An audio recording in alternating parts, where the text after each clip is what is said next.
Hello guys, कैसे हो आप सब। आज का वीडियो है 1 मिनट का। और क्योंकि आज मेरे को टाइम नहीं मिला अगले दिन का वीडियो बनाने में, इसलिए आज ये वीडियो ऐसे ही बना रहा हूँ।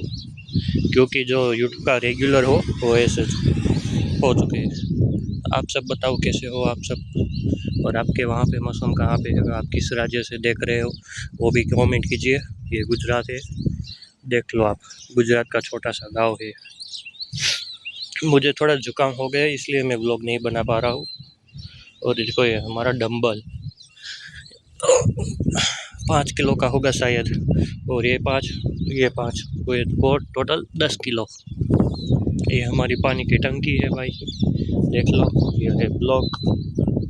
और ये हम यहाँ पे चूल्हा जलाते हैं। मैं थोड़ी थोड़ी सी हिंदी अच्छी बोल पा रहा हूँ। मुझे हिंदी में ही बोलना चाहिए क्योंकि ये ग्लोबल इंडिया में पूरा हो चुके हैं लोग। और देखो यहाँ पे कौन है, देख लो गाइस, कौन है यहाँ पे। यहाँ पे है काचीड़ा। आपके वहाँ पे क्या कहते हैं उसे कमेंट कीजिए। और चलो आज का व्लॉग यहीं पे एंडिंग करते हैं। अच्छे रहो, मस्त रहो और व्लॉग देखते रहो।